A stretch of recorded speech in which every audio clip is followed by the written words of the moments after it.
ಶರಣು ಶಂಕರ ಶಂಭೋ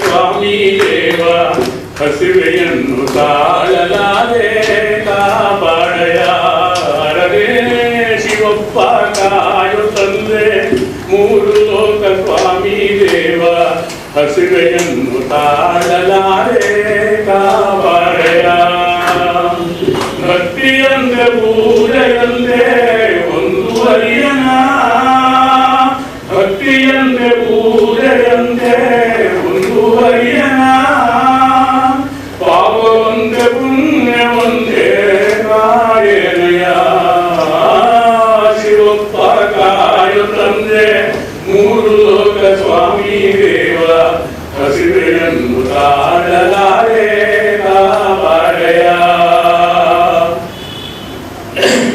ರುದ್ರನಾಗಿ ಪೂಜೆಗೈದೆ ಒಂದುವರಿಯನ ಶುದ್ರನಾಗಿ ಪೂಜೆಗೈದೆ ಒಂದುವರಿಯನ ನಾದವೋ ವೇದವೋ ಒಂದು ತಿಳಿಯನ ನಾದವಂತೆ ವೇದವಂತೆ ಒಂದು ತಿಳಿಯನ ನಾದವಂತೆ ವೇದವಂತೆ ಒಂದು ತಿಳಿಯನ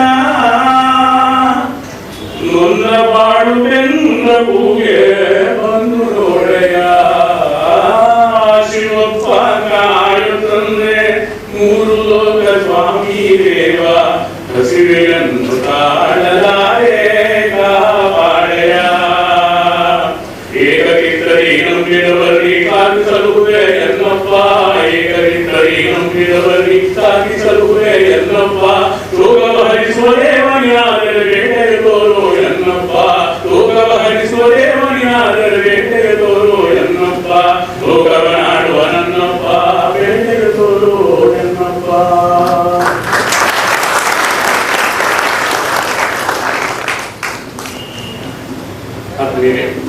ಇದು ಡಾಕ್ಟರ್ ರಾಜ್ಕುಮಾರ್ ಅವರ ಪ್ರಪ್ರಥಮ ಚಿತ್ರ 1954ರಲ್ಲಿ ಬಂದ ಬೇಡ ಕಣ್ಣಪ್ಪ ಚಿತ್ರ. ಚಿದಂಬರಂ ಜಯರಾಮನ್ ಹಾಡಿದ ಒಂದು ಗೀತೆ. ನಾನು ಎಲ್ಲೇ ಹೋದರೂ ಈ ಹಾಡನ್ನು ಹಾಡೋದು ನನ್ನ ಹೋದಲ್ಲಿದ್ದು ನನ್ನ ನಾಟಕ ಕಂಪನಿಯಿಂದ ಇದ್ದಾಗಲಿಂದ ನಡೆಸ್ಕೊಂಡು ಬಂದಿರೋದು. ಈಗ ಅವರು ಕೇಳಿದರು ಪ್ರತಿ ವಸಂತ ಗೀತ ಶೂಟಿಂಗು ಮಡಿಕೇರಿಯಲ್ಲಿ ನಡೀಬೇಕಾದ್ರೆ ಅವರು ರೂಮ್ ಪಕ್ಕದಲ್ಲಿ ನನ್ನ ರೂಮ್ ಪಕ್ಕದಲ್ಲಿ ಅಶ್ವಥ್ ಅವರು, ಆಮೇಲೆ ಇನ್ನೊಬ್ಬರು ಮೈಸೂರು ಸಂಪತ್ ಅವರು. ಅಶ್ವಥ್ ಅವರಿಗೆ ಈ ಹಾಡು ಬಹಳ ಇಷ್ಟ. ನನ್ನ ರೂಮ್ ಬಂದ್ಬಿಡೋದು, ಹಾಡು ಹಾಡು ಹಾಡು ಸರಿ ಹಾಡು ಜಯರಾಮಂತರ ಹಾಡ್ತಾ ಇದ್ದಾರೆ ಅಂತಂದ್ರೆ ನಾನು ಸಡನ್ನಾಗಿ ಅವ್ರನ್ನ ಕಣ್ಣು ನೋಡ್ಬಿಟ್ಟೆ. ನೋಡಿದ ತಕ್ಷಣ ನಿಲ್ಲಿಸ್ಬಿಟ್ಟೆ, ಹಾಡಿ ಹಾಡಿ ಹಾಡಿ ಹಾಡಿ ಅವರು ಒಂದು ಪಾಲ್ಗೊಂಡು. ಆವತ್ತಿಂದ ಒಂದು ವಿಶೇಷವಾದ ಒಂದು ಪ್ರೀತಿ ನಮಗೆ ಯಾಕೆ ಅಷ್ಟೊಂದು ಅಭಿಮಾನ ಪ್ರೀತಿ ಬೆಳೆಸ್ಕೊಂಡಿದ್ದು ಅಂದರೆ, ಅವರು ನಾಟಕ ಕಂಪನಿಯಿಂದ ಬಂದವರು, ನಾನು ನಾಟಕ ಕಂಪನಿಯಲ್ಲಿ ಬಂದವರು. HK ಯೋಗಾನರಸಿಂಹ ಮೈಸೂರು ಅವ್ರ ಕಂಪನಿಯಲ್ಲಿ ಸುಮಾರು 6-7 ವರ್ಷ ಎಲ್ಲ ಥರದ ಪಾತ್ರೆಗಳನ್ನು ಮಾಡಿಕೊಂಡು ಬಂದರು.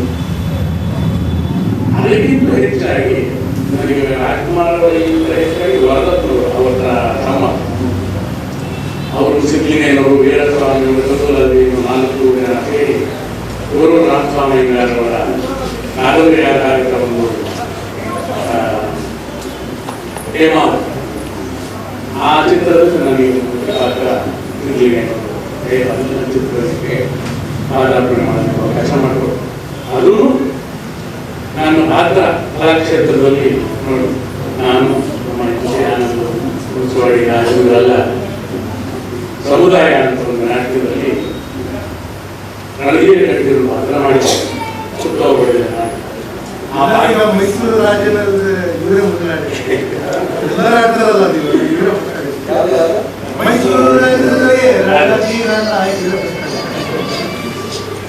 ಬಹಳ ಜನಪ್ರಿಯವಾಗಿ ನಾವು ಎಲ್ಲ ಕಡೆ ಸುಮಾರು ಇಲ್ಲಿ ಮದ್ರಾಸಿನಲ್ಲಿ ನಾನು ಹೇಮಾವತಿ ಬಸ್ತಿಗಳು ನಾವು ಬೇಲೂರಾಗಲ್ಲ ಆಮೇಲೆ ನಾಟಕಗಳೆಲ್ಲ ಪಾತ್ರ ಮಾಡಿಕೊಂಡು ಮದ್ರಾಸಲ್ಲಿ ಹೊರದಪ್ಪನವರು ಅಲ್ಲಿ ನಾನು ಸಿನಿಮಾ ಬೇಲೂರಾದರೂ ಅವ್ರ ಮನೆಗೆ ಒಂದು ಬಹಳ ವಿಷಯಗಳು ನಾನು ಒಂದು ಸಹೋದರನ ರೀತಿಯಲ್ಲಿ ನನ್ನನ್ನು ಅವರು ಆತ್ಮೀಯವಾಗಿ ನೋಡ್ಕೊಳ್ತೀನಿ.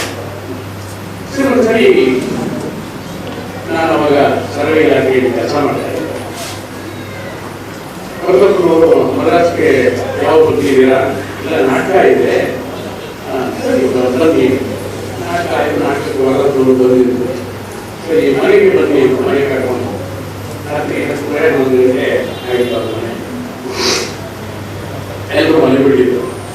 ಹೊರದಪ್ಪನವ್ರಿಗೋಸ್ಕರ ಅವರು ರಾಜ್ಕುಮಾರ್ ಕಾಯ್ತಾ ಇದ್ರು. ಸರ್ ನಾನು ಯಾರು ಶ್ರೀನಿವಾಸ ಮೂರ್ತಿ ಅಂತ ನಮ್ಮ ಹೇಮಾವತಿ ಪತ್ರ ಮಾಡಿದ್ರು. ನಮ್ಮ ಹಾಗೆ ಅವರು ನಾಟಕ ಕಂಪನಿಯಲ್ಲಿ ಊಟ ಮಾಡ್ಕೊಂಡು ಬೆಳೆದು ನಾಟಕ ಕಂಪನಿ ವಿಶೇಷವಾದ ಒಂದು ಪ್ರೀತಿ ನನ್ನ ಬಗ್ಗೆ. ಆಮೇಲೆ ಅವರೇ ಅಡುಗೆ ಮನೆಗೆ ಹೋಗಿ ಅಡುಗೆ ತಗೊಂಡು ಬಂದು ನಾವು ಅನ್ನ ಸಾರು ಮುದ್ದೆ ಅವರೆಲ್ಲ ಊಟ ಮಾಡಿ ಮಿಕ್ಕಿ ಇದ್ವಿ. ಸೊ ಅದನ್ನ ತೆಗೆದಾಗ್ಬಿಟ್ಟಿದೆ ಏನು ಬೇಸರ ಮಾಡ್ಕೊಬೇಡಿ ಅಂತೇಳಿ ಅವರೇ ನನ್ನ ಸುಮಾರು ರಾತ್ರಿ 1 ಗಂಟೆವರೆಗೂ ಆ ಕಂಪನಿ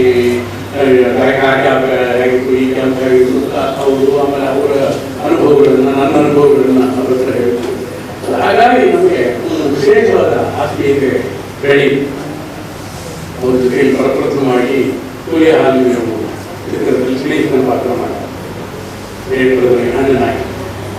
ಅದಾದಮೇಲೆ ಹೊಸಬೆಳಕು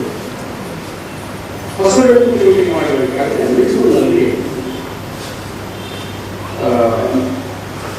ಒಂದು ದೊಡ್ಡ ಫೀಲ್ಡ್ ಅಲ್ಲಿ ಇವರೇ ಭಗವಾನ್ ಡೈರೆಕ್ಟರು ಸುಮಾರು ಜನ ಸೇರಿದ್ರು. ಒಂದು 1000 ಜನ ಮೇಲೆ ಸೇರಿದ್ರು. 4 ಗಂಟೆ ಸಮಯ ದೂರದಲ್ಲಿ ಎಲ್ಲ ನಿಂತಿದ್ದಾರೆ. ಸುಮಾರು 100-150 ಅಡಿ ದೂರದಲ್ಲಿ ಇವರು ಶಾರ್ಟ್ ಕಂಪೋಸ್ ಮಾಡ್ತಿದ್ರು. ಆಮೇಲೆ ಆ ಜನದ ಮಧ್ಯದಲ್ಲಿ ಒಂದು ಗಂಡನ ಹುಡುಗಿ 80 ವರ್ಷ ಆಗಿದೆ. ಹಾಗೆ ಈ ಜನರೆಲ್ಲ ಹೀಗೆ ನಿಂತಿದ್ದಾರೆ. ಅವರು ಸಂಧಿಯಲ್ಲಿ ಹೀಗೆ ಹೀಗೆ ಹೀಗೆ ಹೀಗೆ ಹೀಗೆ ನೋಡ್ತಾ ಇದ್ದಾರೆ. ಇವರು ಅದನ್ನು ಅಬ್ಸರ್ವ್ ಮಾಡಿ ಯಾರು ನೋಡ್ತಾ ಇದ್ದಾರಲ್ಲ ಅಂದ್ರೆ ಅವ್ರಿಗೆ ಏನು ಅಂದ್ರೆ ರಾಜ್ಕುಮಾರ್ನ ಹತ್ತಿರದಿಂದ ನೋಡಬೇಕು. ಇವ್ರಿಗೆ ಅದೇನು ಅನಿಸ್ತದೆ ಬನ್ನಿ ಅಂತ ನನ್ನ ಕೈ ಹಿಡ್ಕೊಟ್ಟು ಆ ಜನದ ಮಧ್ಯೆ ಅಲ್ಲಿವರೆಗೂ ಕರ್ಕೊಂಡು ಹೋದ್ರು. ಎಲ್ಲರೂ ನಮಸ್ಕಾರ ನಮಸ್ಕಾರ ನಮಸ್ಕಾರ ನಮಸ್ಕಾರ ಅಂತ ಹೇಳಿ ಆ ಬಿರಿಯಾನಿವೆಲ್ಲ ನೋಡಿದ್ವಿ. ಎಷ್ಟೊಂದು ಬಿರಿಯಾನಿ ಇದೆ ಅಲ್ಲಿ ಯಾರೊಬ್ರು ಹೆಂಗಸರಿದ್ದಾರೆ ಒಂದು ಸ್ವಲ್ಪ ಮುಂದೆ ಕಳಿಸಿ ಪಾಪ ಅಮ್ಮ ಸ್ವಲ್ಪ ಊನಾಗಿತ್ತು ಕೂತ್ಕೊಂಡು ಬಲಿತಾ ಇತ್ತು. ಅವ್ರು ಬಂದ ತಕ್ಷಣ ಅವ್ರ ಕಾಲಿಗೆ ನಮಸ್ಕಾರ ಹಾಕ್ತಿದ್ರು. ಅಮ್ಮ ಬೆಳೆಗಳಲ್ಲ ಅಂತ ಕಣ್ಣಲ್ಲಿ ನೀರು ಹಾಕ್ಕೊಂಡು ಎಷ್ಟು ವರ್ಷದಿಂದ ನೋಡಬೇಕು ಅಂತಿದ್ದಪ್ಪ ರಾಜ್ಕುಮಾರ, ಇವತ್ತು ಹತ್ತಿರದಿಂದ ನನಗೆ ನೋಡಬೇಕೆ ಅಂತ ಏನು ಕೆಲಸ ಇಲ್ಲ ಎಲ್ಲ ಏನು ತಪ್ಪಿಕೊಂಡು ಅಷ್ಟೊಂದು ಪ್ರೀತಿಸ್ಬಿಟ್ಟು. ಅಂದರೆ ಅವ್ರು ಎಷ್ಟು ಸರಳತೆಯ ವ್ಯಕ್ತಿ ಅನ್ನೋದಕ್ಕೆ ಇದು ಸಣ್ಣ ಎಕ್ಸಾಂಪಲ್. ಎಲ್ಲರನ್ನ ಬಹಳ ವಿನಯದಿಂದ ಯಾರೇ ಆಗಲಿ ಅವ್ರು ಏನು ಮಾಡ್ತಿದ್ರೆ ಮಾತಾಡ್ತಾನೆ ಇರಲಿ. ಹೋಗ್ಬೇಕಂದ್ರೆ ನೋಡಿ ಕಾರ್ ಡ್ರೈವರ್ ಆಗಿ ಬಂದವಳ್ಳಿ ತಕ್ಷಣ ಅವ್ನು ಫಸ್ಟು ಕ್ಲಾಪ್ ಬಾಯ್ ಬಂದಿದ್ದು ಅವ್ರ ಕಂಪನಿ. ಆಮೇಲೆ ಅಷ್ಟೇ ಡೈರೆಕ್ಟರ್ ಆದ. ಆತನನ್ನು ಯಾವಾಗೋ ಬಹಳ ವಿಶೇಷವಾಗಿ ಏನೋ ಬಾರ ಅಂತ ಅನ್ನೋರು ಅಷ್ಟೇ. ಯಾಕಂದ್ರೆ ಅವ್ರು ಇಷ್ಟುದ್ದ ಹುಡುಗರಿಂದ ಅವ್ರನ್ನ ನೋಡಿದ್ರು. ಅದನ್ನು ಬಿಟ್ಟರೆ ಇಲ್ಲಿ ಯಾರೇ ಆಗಲಿ ಬಹಳ ವಿನಯತೆ ಬಹಳ ಗೌರವಪೂರ್ವಕವಾಗಿ ಅವ್ರನ್ನ ಸಂಬೋಧಿಸ್ತಿದ್ರು, ಮಾತಾಡ್ತಿದ್ರು. ಇದು ನನಗೆ ಮನಸ್ಸಿನಲ್ಲಿ ಬಹಳ ಕೊರಿತಾ ಇತ್ತು.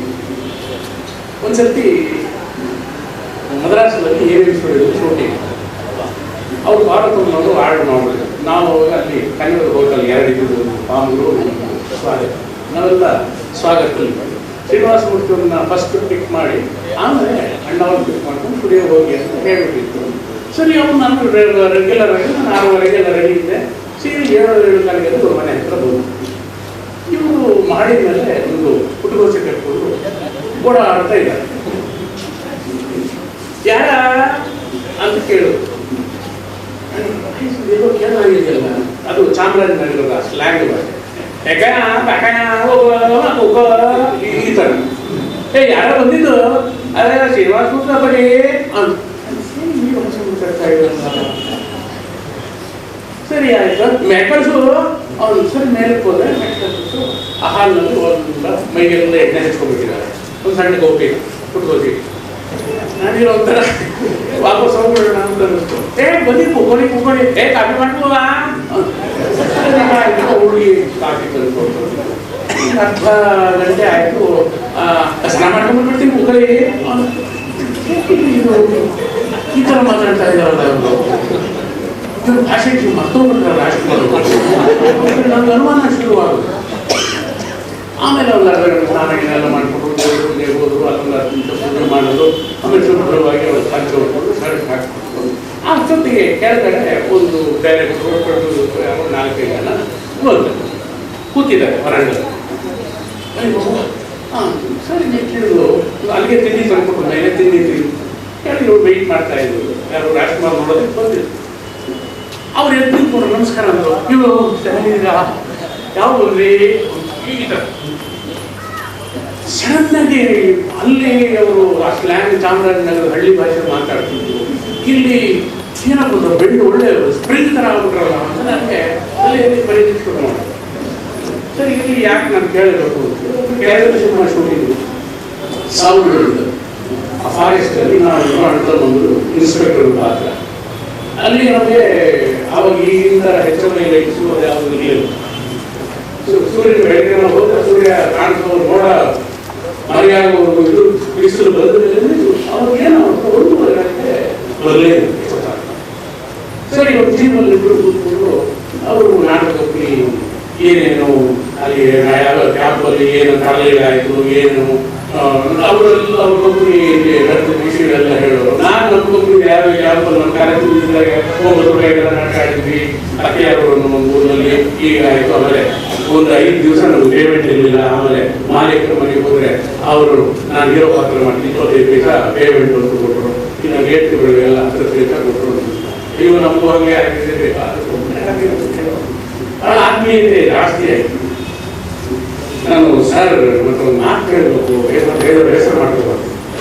ಏನು ನೀವು ಯಾವ ಏನೋ ಅಣ್ಣ ಅಂತ ನೀವು ಸಾರ್ ಅಂತೀರಲ್ಲ, ನಾನು ಏನೋ ನನ್ನ ಸರ್ ಹೋಗಬೇಕು ಅಂತ ಆಸೆ. ಯಾಕೆಂದ್ರೆ ಅಣ್ಣ ಅನ್ನೋ ಶಬ್ದಕ್ಕಿಂತ ಸರ್ರನ್ನು ಬಹಳ ದೊಡ್ಡ ಪದಾರ್ಥ.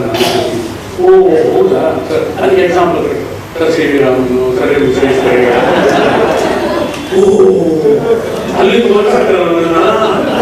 ಇಲ್ಲ ಸರ್ವಕ್ಕೆ ಅಷ್ಟೊಂದು ಬೆಲೆ ಇದೆ. ಅಣ್ಣ ಮಾಮೂಲಿ ಯಾರು ಅಣ್ಣ ಅಣ್ಣ ಅಣ್ಣ ಅಂತಂತಾರೆ. ನಾನು ನಿಮ್ಮ ಅಣ್ಣ ಅನ್ಕೊಳ್ಳೋಕ್ಕೆ ಇವಳು ದೊಡ್ಡದೇನು ಬಂತು ಅಂತೆಲ್ಲ ಹೇಳಿ ಸರಿ ಬಹಳ ಆತ್ಮೀಯತೆ ಆಗ್ಬೋದಾ.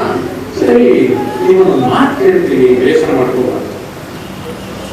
ಏನು ಹೇಳಿ, ನಾನು ನಿಮ್ಮ ಊರಲ್ಲಿ 20 ರಾಜ್ಕುಮಾರ್ ನೋಡಿದೆ ಅಂತ ಅವರಿಗೆ ಸಾಕಾಗೋದು. ನಾನು ನಿಮ್ಮ ಮುಖದಲ್ಲಿ 20 ರಾಜ್ಕುಮಾರರನ್ನು ನೋಡಿದೆ. ಹೇಗೆ ನಾನು ಈಗ ನಿಮಗೆ ಕತೆ ಹೇಳಿದ್ನಲ್ಲ, ಮದ್ರಾಸ್ನಲ್ಲಿ ಅವರು ಗೋಪಿ ನೋಡ್ಕೊಂಡು ಅವಾಗ ಯಾವ ರೀತಿ ಭಾಷೆ ಮಾತಾಡ್ತಿದ್ರು, ಆಮೇಲೆ ಅವ್ರು ಯಾರೋ ನಿರ್ಮಾಪಕರು ಅವರ ಹತ್ರ ಯಾವ ರೀತಿ ವಿನಿಯಾಗಿದೆ ಈ 2 ಕಥೆಗಳೆಲ್ಲ ಹೇಳಿ ಸಡನ್ನಾಗಿ ಅದು ಉತ್ತರ ಚೇಂಜ್ ಮಾಡ್ಕೊಂಡ್ಬಿಟ್ರಲ್ಲ. ನಾನು ಹೇಗೆ ನಿಮಗೆ ನನ್ನನ್ನು ಅಪಾದ ಮಸ್ತಕ ನೋಡಿ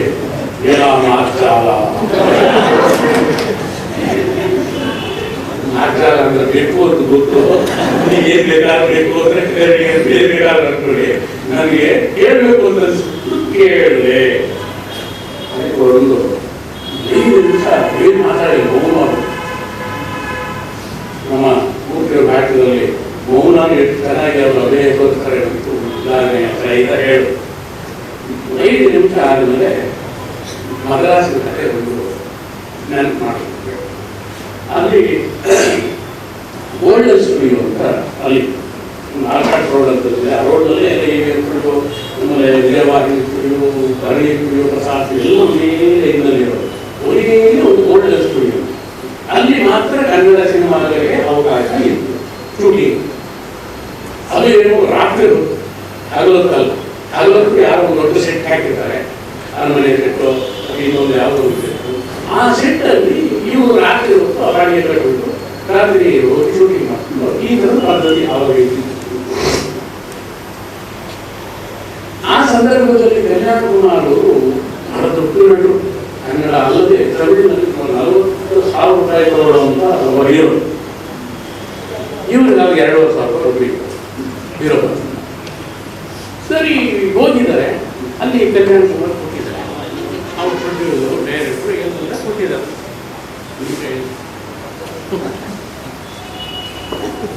ಖಾಲಿ ಇಲ್ಲಿ ರಾಜ್ಕುಮಾರ್ ದೂರ. ಸರಿ ಕಲ್ಯಾಣ್ ಕುಮಾರ್ ಕಾಲ ಕೊಟ್ಟು ಅವರು ಏನೋ ಯಾವ ಕೊಟ್ಟಿದ್ದು ಅವರು ಇವರು ಕಲ್ಯಾಣ ಕುಮಾರ್ ಥರ ಇನ್ನೇನು ತಾನು ಮಾತಾಡೋದು ನರಸಿಂಹರಾಜು ಬಾಲ. ಸರಿ ಅವರು ಪಾಪ ಹಿಂಗೆ ಪೇ ಕಟ್ಕೋ 10 ನಿಮಿಷ ಆಗಿದೆ, ಚೇರ್ ಖಾಲಿ ಕೂತ್ಕೊಂಡು ಹೇಳಿಲ್ಲ ಕಲ್ಯಾಣ. ಇವ್ರಿಗೆ ಒಂಥರ ಕಸಿ ಬಿಸಿ ಇರಿಸು ಮುರಿಸು, ಆಮೇಲೆ ಅವರೆಲ್ಲ ಮಾತಾಡ್ತಾ ಇದ್ದಾರೆ. ಇವ್ರು ಕೂತ್ಕೊಳ್ಳೋ ಬೇಡ ಹೋಗೋಣ ಅಂತ ಇವ್ರು ಹಿಂಗೆ ಕೈ ಕೂತ್ಕೊಳ್ಳೋ ಅಂತ ಹೇಳ್ತಾ ಇಲ್ಲ. ಕೊನೆಗೆ ಅವರು ಯಾರೋ ತಮಿಳು ಕೊಟ್ಟಿದ್ರು ಮುಖಾರಂಗ ಸಾರ್ ಅಂತ ಹೇಳಿದ್ದಾರೆ.